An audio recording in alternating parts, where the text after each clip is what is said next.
The moment my sister stood up during my wedding ceremony, my stomach dropped. At first, I thought she was just being emotional. Maybe she wanted to give a speech early or something. My sister Emily had always been dramatic like that. But then I saw the look on her face. Pale, nervous, guilty. And suddenly, every strange thing that had happened over the past few months started replaying in my mind like a nightmare I had tried to ignore. Because deep down, I think I already knew. I just didn't want to believe it. I'm Lily, and until that day, I thought my life was perfect. I had been with my fiancé, Daniel, for 4 years. We met in college when he accidentally spilled coffee on my laptop in the library. He spent the next week apologizing and buying me coffee every morning until I finally agreed to go on a date with him. That date turned into another, then another. Eventually, Daniel became my entire world. He was charming, funny, and the kind of person everyone loved immediately. My parents adored him. My friends called him the perfect husband material. Even my younger sister Emily loved him. Maybe a little too much, but I didn't notice it at first. Why would I? She was my sister. Emily and I had always been close growing up. She was 2 years younger than me and had always followed me around like a shadow.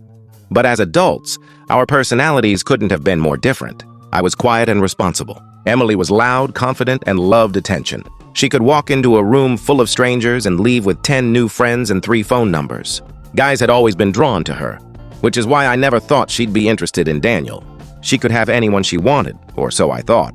Looking back now, the signs were there, I just ignored them. Emily started texting Daniel more often after we got engaged. At first, it seemed harmless. She said she was helping him plan a surprise for me. Then I noticed they would laugh at inside jokes I didn't understand. Sometimes when we were all together, I'd catch them exchanging quick glances. Once I even walked into the kitchen and saw them standing very close together. Too close. When they noticed me, they immediately stepped apart. Emily laughed it off. "Relax," she said. "We're planning something for your bachelorette party." Daniel kissed my forehead and told me not to worry. And like an idiot, I believed them. 3 months before the wedding, things got even stranger. Daniel started coming home later from work. Emily started visiting our apartment more often. Sometimes she'd show up when Daniel was there and I wasn't. I found out because one day my neighbor casually mentioned seeing Emily enter our apartment earlier that week. I confronted her about it. She smiled like it was nothing. "Oh, relax," she said. "Daniel needed help picking out your wedding gift." I should have trusted my instincts, but I loved them both. And when you love people, you don't want to imagine the worst about them. 2 weeks before the wedding, I noticed something that made my heart sink. Daniel had a message pop up on his phone while he was in the shower. It was from Emily. It said, "I miss you already." My hands started shaking. When Daniel came out of the bathroom, I asked him about it. He didn't even hesitate.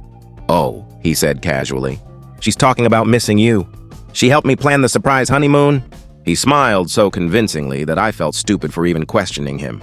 So I apologized. God, I wish I hadn't. The morning of the wedding was beautiful. The venue was filled with flowers, lights, and nearly 100 guests. Everything looked like a dream, but something felt wrong. Emily was acting strange while we were getting ready. She kept pacing around the room, biting her nails. At one point, I asked if she was okay. She forced a smile. "Just emotional," she said. I hugged her. If only I had known. The ceremony started perfectly. Music played. Guests smiled. Daniel stood at the altar looking like the happiest man alive. And when I walked down the aisle, everyone stood up, including Emily. But as I passed her, I noticed tears streaming down her face. Not the happy kind, the terrified kind. The officiant had just started speaking when Emily suddenly stood up. "Wait!" she shouted. Everyone turned to look at her. The entire room went silent. My heart started pounding. "Emily?"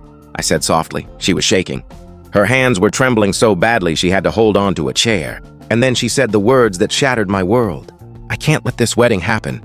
Gasps spread through the crowd. I turned to Daniel. His face had gone completely pale. Emily looked at me with tears in her eyes. "I'm pregnant." For a moment, no one reacted. The room was frozen. Then someone asked the question that everyone was thinking. "Who's the father?" Emily started crying harder. And then she pointed directly at Daniel. The entire room exploded. People started shouting. My mother covered her mouth. My father stood up so quickly his chair fell over. I turned slowly toward Daniel. He looked like a man caught in a nightmare. "Tell me she's lying," I whispered. He didn't say anything. That silence told me everything. I felt like the ground had disappeared beneath my feet. 4 years. 4 years of love, trust, and planning a future together. Destroyed in a single moment. "How long?" I asked quietly. Daniel rubbed his face. 3 months. 3 months. The same time he started coming home late. The same time Emily started visiting our apartment, everything suddenly made sense. But then Emily said something that shocked everyone even more. He was going to leave you after the wedding. The crowd gasped again. Daniel spun toward her. "What are you doing?" He snapped. Emily cried harder. "You promised you'd tell her!" That's when I realized something. This wasn't a confession of guilt. This was a fight between two people who had been lying for months. Daniel tried to grab my hand. "Lily, listen." I stepped away from him like he was poison. "No." The word came out stronger than I expected. I looked at my sister, my own sister. "How could you do this to me?" She collapsed into a chair, sobbing. I didn't mean for it to happen.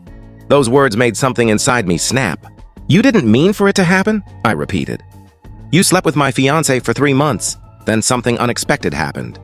My father walked straight up to Daniel and punched him hard. Daniel fell backward onto the floor while the entire wedding watched.